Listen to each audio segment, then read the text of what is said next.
है second year chemistry. हम पहला टॉपिक अपना डिस्कस करेंगे और वो टॉपिक है ऑर्गेनिक केमिस्ट्री का chapter number 7। Second year chapter number 7 fundamentals of organic chemistry है। हम अपनी बात को शुरू करेंगे इंट्रोडक्शन से।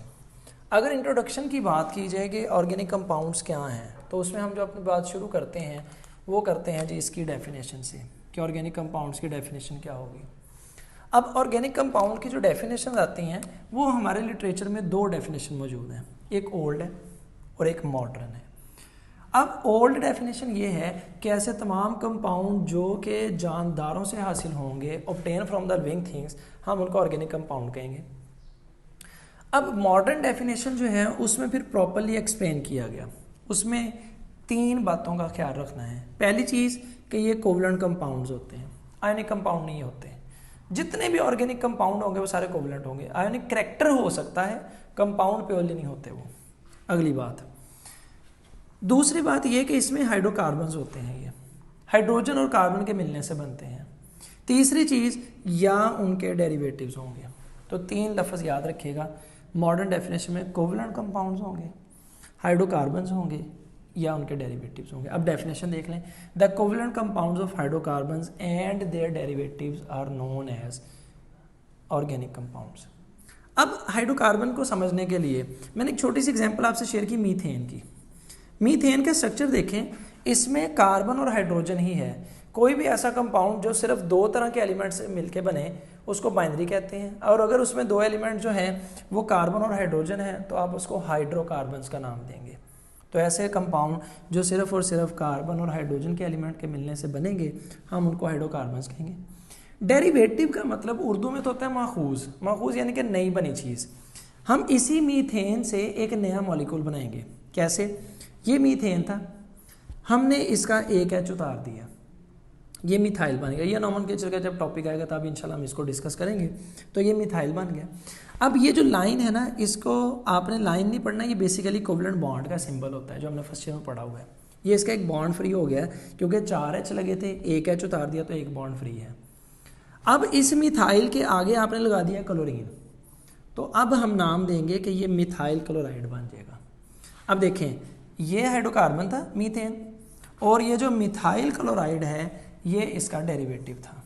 ये हाइड्रोकार्बन और ये डेरिवेटिव।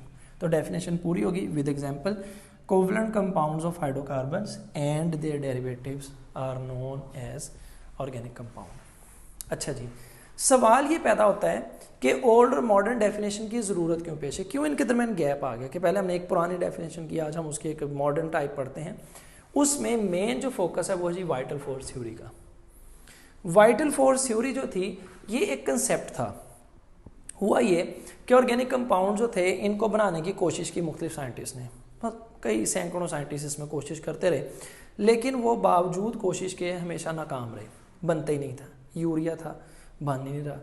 ठीक है, अब उसमें क्या हुआ कि 1815 में 1815 में ब्राज़ील से एक साइंटिस्ट था, इसने अपना एक फिर नज़रिया पेश किया। इसने एक प्रपोजल दिया, उसने कहा कि हम ऑर्गेनिक कंपाउंड को कभी भी खुद तैयार नहीं कर सकते। अगर हम इनको हासिल करना चाहते हैं तो सिर्फ और सिर्फ जानदारों के जिस्म से ही लेंगे। यूरिया है तो जानवरों के जिस्म से मिलेगा, प्रोटीन है तो उनके जिस्म से गोश्त की शक्ल में मिलेगा, दूध की शक्ल में मिलेगा, वरना नहीं मिल सकता। तो ये इस कंसेप्ट को नाम दिया गया वाइटल फोर्स थ्योरी का। अब इसकी डेफिनेशन पेपर में आती है। पहला शॉर्ट क्वेश्चन ये था ऑर्गेनिक कंपाउंड की old and modern definition.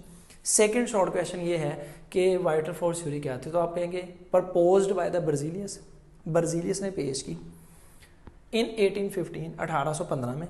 According to this theory, या this theory states that, states का मतलब होता है बयान करती, ये थ्योरी बताती है organic compound can not be prepared with in the laboratory, कि हम ऑर्गेनिक कंपाउंड को कभी लेबोरेटरी में तैयार नहीं कर सकते। It can only obtain from the living thing, हम सिर्फ और सिर्फ इनको जानदारों से हासिल कर सकते हैं। ठीक हो गया, या इन द लेबोरेटरी आप कह लें, ये विदन वो जो भी है ग्रामेटिकली जो हो सकता है आप लोगों को मसले हैं, यहाँ पे इन लेबोरेटरी आप कर सकते हैं, लेबोरेटरी में तैयार नहीं कर सकते, बात खत्म। अच्छा जी, इस कंसेप्ट को पूरी दुनिया के साइंटिस्ट ने मान लिया क्योंकि कई सौ सालों से कोशिश हो रही थी, नहीं बन रहे थे। फिर 1828 में बाय चांस एक्सपेरिमेंट एक परफॉर्म हो रहा था। वूलर एक साइंटिस्ट था, वो अपनी लैब के अंदर मुख्तलिफ कंपाउंड्स के साथ जो था ना वो डिफरेंट एक्सपेरिमेंट कर रहा था। उसने देखा कि अमोनियम साइनेट जो कि एक इनऑर्गेनिक कंपाउंड है, जैसे ही इसको हीट मिली ये एक ऑर्गेनिक कंपाउंड जो कि यूरिया उसमें कन्वर्ट हुआ। अब यूरिया का फार्मूला मैंने आपके सामने स्ट्रक्चर लिखा है, कार्बोनाइल ग्रुप होता है, कार्बन डबल बॉन्ड ऑक्सीजन, दोनों साइडों पे इसके एमाइन ग्रुप होते हैं। इसको बाज बुक्स में क्लोज करके जो है वो लिखा जाता है NH2 ट्वाइस और CO लिखा जाता है। तो ये यूरिया ही है, बस उसका ज़रा ये कंडेंस फार्मूला है। ठीक हो गया, यूरिया तैयार हुआ। तो ये अब पूरा एक शॉर्ट क्वेश्चन बनेगा कि what was vital force theory and who rejected it. Vital force theory क्या थी और किसने इसको रिजेक्ट किया। इस शॉर्ट क्वेश्चन में आपने इक्वेशन लाजमी लिखनी है और उसको लेबल्ड फॉर्म में लिखना है। ये जो साइन है ये असल में हीट के लिए यूज़ किया जाता है। अगर ये साइन ऑफ एरो के ऊपर आता है तो ये हीट होती है, अदरवाइज ये आपको पता मैथमेटिक्स में और फिजिक्स में हम इसको चेंज के लिए पढ़ देते हैं। ठीक है जी, अब आ जाए कि ऑर्गेनिक कंपाउंड की डेफिनेशन आ गई। अब हमारे पास अभी तक हमने 2 शॉर्ट क्वेश्चन डिस्कस किए हैं। पहला शॉर्ट क्वेश्चन ऑर्गेनिक कंपाउंड की डेफिनेशन का, ये पहला शॉर्ट क्वेश्चन है, और ये दूसरा शॉर्ट क्वेश्चन है वाइटल फोर्स थ्योरी का कि किसने इसको रिजेक्ट किया। अब आते हैं ऑर्गेनिक कंपाउंड की कौन कौन सी करैक्टरिस्टिक्स होती हैं, फीचर्स। हमारी बुक ने फीचर्स ऑफ ऑर्गेनिक कंपाउंड का मतलब ऑर्गेनिक कंपाउंड की कौन सी खूबियाँ होंगी कि हम उसको कंपाउंड को ऑर्गेनिक कह दें, ना हो तो हम इसको इनऑर्गेनिक कह दें। ये असल में वो सवाल है जो बच्चे अक्सर पूछते रहते हैं। मिसाल के तौर पे मुख्तलिफ MCQs आते हैं, किसी ने मैसेज कर दिया, व्हाट्सअप कर दिया, सर वो बताइएगा कि कार्बन डाइऑक्साइड है या सायानेट है, जैसा कि ये CNO है, या जिस तरह कार्बन मोनोऑक्साइड है, ये क्यों इनऑर्गेनिक है। असल में वो कंपाउंड से ऑर्गेनिक कंपाउंड की प्रॉपर्टी को फॉलो नहीं कर रहे होते, मतलब उसमें करैक्टरिस्टिक्स क्या क्या होंगी वो फॉलो नहीं हो रही, इस वजह से हम उसको इनऑर्गेनिक में प्लेस कर देते हैं। अब वो कौन कौन सी प्रॉपर्टीज़ हैं, करैक्टरिस्टिक्स कौन कौन सी हैं, हम यहाँ पे डिस्कस करते हैं। नंबर 1, सबसे पहले हमारे पास है जी पिकुलर नेचर ऑफ कार्बन, कि कार्बन की पिकुलर नेचर खास प्रॉपर्टी है। पीरियोडिक टेबल में हमारे पास 92 एलिमेंट्स हैं नेचुरल। अब 92 एलिमेंट नेचुरल होने के बावजूद सिर्फ एक ही एलिमेंट है जो ये प्रॉपर्टी शो करेगा। सिलिकॉन करता है लेकिन वो अकेला नहीं करता, वो ऑक्सीजन के साथ हेल्प करके सिलिकॉन ऑक्सीजन की लेयर बनाता है, चेन बनाता है। कार्बन अकेले ही करता है। अब क्या करता है, इसकी पिकुलर प्रॉपर्टी में आता है जी कैटिनेशन। कैटिनेशन जो है सेल्फ लिंकिंग को कहा जाता है। सेल्फ लिंकिंग क्या है, कार्बन आपस में मिलेगा या तो लॉन्ग चेन बनाएगा या ब्रांच चेन बनाएगा या साइक्लिक रिंग फॉर्म बनाएगा। तो ये प्रॉपर्टी जो है कैटिनेशन है। इसकी डिटेल फिर आगे चल पड़ती हैं, वो हमारी बुक ने नहीं लिखी हुई। असल में कार्बन कार्बन बॉन्ड स्ट्रॉन्ग बहुत होता है, इसको तोड़ने के लिए हाई एनर्जी चाहिए, जिस वजह से अपने आप को स्टेबलाइज कर लेता है। और फिर इसी प्रॉपर्टी में आगे इसकी मज़ीद इन्फॉर्मेशन है कि ये सिंगल बॉन्ड भी बनाता है, डबल भी बनाता है, ट्रिपल भी बनाता है, उसको मल्टीपल बॉन्ड्स कहा जाता है। वो हमारे यहाँ पे चैप्टर 7 में नहीं लिखा, आगे जब नोमेनक्लेचर में आएगा अल्कीन अल्काइन में तब डिस्कस करेंगे। सेकेंड प्रॉपर्टी है जी हमारे पास आयनिक करैक्टर। अब ये शुरू में हमने डेफिनेशन की थी कि ये कोवलेंट कंपाउंड्स हैं। अब कोवलेंट कंपाउंड है तो इसका मतलब इसमें आयनिक करैक्टर अवेलेबल नहीं होगा, हम कहते हैं इसको ये नॉन आयनिक कंपाउंड्स होते हैं। अब कैसे, मैंने आपके सामने एक छोटी सी एग्जांपल लिखी है कि कार्बन है, इसकी इलेक्ट्रोनेगेटिविटी होती है जी 2.5। फ्लोरीन है तो इसकी इलेक्ट्रोनेगेटिविटी होती है 4। कार्बन को फ्लोरीन से जोड़ दें, सबसे ज़्यादा इलेक्ट्रोनेगेटिव है फ्लोरीन, जोड़ दिया। फिर भी इनका जो इलेक्ट्रोनेगेटिव डिफरेंस आता है वो 1.5 आता है। अब अगर आपको याद हो फर्स्ट ईयर में हमने एक टॉपिक पढ़ा हुआ है, 9th में पढ़ा हुआ है कि अगर इलेक्ट्रोनेगेटिव डिफरेंस 1.7 से ज़्यादा होना तो बॉन्ड आयनिक होगा, अदरवाइज नहीं होना। अब ये डिफरेंस देख लें कि अगर आप कार्बन को किसी बहुत ज़्यादा इलेक्ट्रोनेगेटिव एलिमेंट से भी जोड़ते हैं फिर भी उसका जो डिफरेंस है वो 1.7 से एक्सीड नहीं कर रहा। तो ये चीज़ इस बात का सबूत है, इसका प्रूव है कि कोवलेंट कंपाउंड जो हैं वो नॉन आयनिक होते हैं, वो यानी कि सॉरी ऑर्गेनिक कंपाउंड जो हैं वो नॉन आयनिक होते हैं, यानी कि वो कोवलेंट कैरेक्टर होता है उनमें। Similarity in behaviour, similarity in behaviour का मतलब है कि अगर हम ऑर्गेनिक कंपाउंड की तादाद देखें ना तो वो लाखों में करोड़ों में है। प्रोटीन है, कार्बोहाइड्रेट्स हैं, उसकी आगे डिफरेंट कैटेगरीज बन जाती हैं। इसी तरीके से हमारी बॉडी में हीमोग्लोबिन की एग्जांपल है, बहुत से ऐसे प्रोटीन्स आ जाती हैं, लिपिड्स आ जाते हैं, फैट्स आ जाते हैं, लाखों में करोड़ों में तादाद है। अब आप मुझे कहें जी ऑर्गेनिक कंपाउंड को स्टडी करना है, और भाई मेरी ज़िंदगी 60 साल, मैक्सिमम एवरेज एज पाकिस्तान में 50-60 साल है, आप कभी भी ऑर्गेनिक कंपाउंड सारों को स्टडी नहीं कर सकते। इसमें फिर साइंटिस्ट ने एक चीज़ देखी कि ऑर्गेनिक कंपाउंड जो होते हैं ना, उनमें एक ख़ास प्रॉपर्टी है कि उनकी प्रॉपर्टीज आपस में रिजेंबलेंस करती हैं। इस टॉपिक को नाम दिया गया है सिमिलैरिटी इन बिहेवियर का। अच्छा, यहाँ से एक साइंटिस्ट को एक बड़ा इंपॉर्टेंट बात समझ में आई कि अगर इनकी प्रॉपर्टीज़ आपस में रिजेंबल करती हैं तो क्यों ना हम इनके ग्रुप ही बना दें। अब ग्रुप बना के बाद समझना बड़ा आसान होता है। जिस तरह एक टीचर है ना, आप उसको कहेंगे जी क्लास के 50 बच्चे टेस्ट ले, वो बेचारा 50 के टेस्ट चेक करेगा, टाइम लगेगा। अगर वो उन्हीं 50 बच्चों के 5 ग्रुप बना दे 10-10 के, 5 टेस्ट लेगा, एफिशिएंसी भी सम हो चेक हो जाती है और ग्रुप का भी पता चल जाता है कि आपस में बिहेवियर क्या है। सेम क्राइटेरिया केमिस्ट्री में चलता है।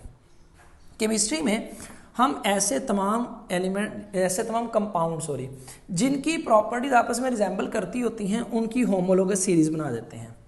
अब होमोलोगस सीरीज क्या है? ये ग्रुप ऑफ कंपाउंड्स होता है, कंपाउंड का मजमूआ है, ये ग्रुप ऑफ कंपाउंड्स है। इसकी क्या क्या प्रॉपर्टी होती हैं? इनका जनरल फार्मूला सेम होता है। मैंने आपके सामने एक होमोलोगस सीरीज की एग्जांपल लिखी है, अल्केन। अब जरा सुने, अल्केन एक होमोलोगस सीरीज है, इनका जनरल फार्मूला सेम होता है, इनकी केमिकल प्रॉपर्टी सेम होती है। बड़ा इंपॉर्टेंट एमसीक्यूज है जी, केमिकल प्रॉपर्टी सेम होगी। क्यों?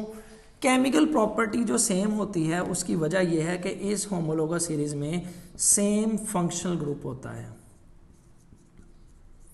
फंक्शनल ग्रुप नहीं बदलेगा, प्रॉपर्टी नहीं बदलेंगी केमिकल। अल्केन है ना, अल्केन का एमसीक्यूज याद रखिएगा, ये ऐसी होमोलोगस सीरीज है जिसमें कोई फंक्शनल ग्रुप नहीं होता, नो फंक्शनल ग्रुप।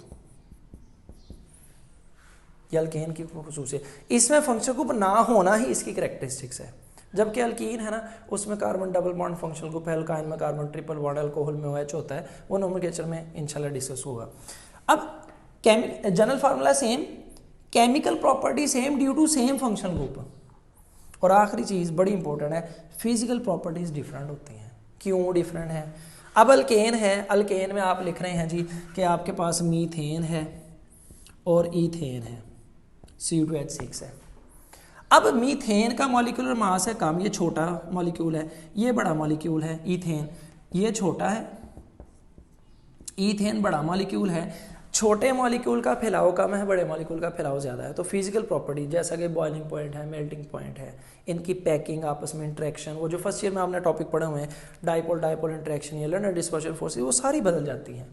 तो ये जो फिजिकल प्रॉपर्टीज़ होती हैं ना, ये इनके साइज़ पे डिपेंड करती हैं, जबकि केमिकल प्रॉपर्टी डिपेंड करती हैं इलेक्ट्रॉनिक कन्फिग्रेशन पे, फंक्शनल ग्रुप्स पे डिपेंड करती हैं। तो इस वजह से ये सारी चीज़ें डिफरेंट हैं। ठीक है जी। तो अभी हम आज के लेक्चर में सिर्फ ये चीज़ें करेंगे। 3 शॉर्ट क्वेश्चन बेसिक हैं। पहला modern definition, old definition organic compound की। दूसरा वाइटल फोर्स थ्योरी क्या है और इसको रिजेक्ट कैसे किया। ये अलग अलग भी आ सकते हैं, मॉडर्न डेफिनेशन की अलग डेफिनेशन आ गई, वाइटल फोर्स थ्योरी की अलग आ गई, रिजेक्शन कैसे हुई अलग डेफिनेशन आ गई, और इसमें जो पिकुलर बिहेवियर है ये अलग है। ये तीनों अलग अलग शॉर्ट क्वेश्चन हैं। ठीक हो गया। तो आज के लिए इतना ही। बाकी नेक्स्ट लेक्चर में हम जो है फर्दर डिस्कस इसको करते रहेंगे कि कौन कौन सी प्रॉपर्टी, सारी चीज़ें चलेंगी। आप लोगों ने इसको देखना है, नोट करना है, बुक से रीड करना है, जो क्वेश्चन नोट कर लें उसको फर्दर डिस्कशन में हम इसको डिस्कस करेंगे। थैंक यू सो मच जी। अस्सलाम वालेकुम।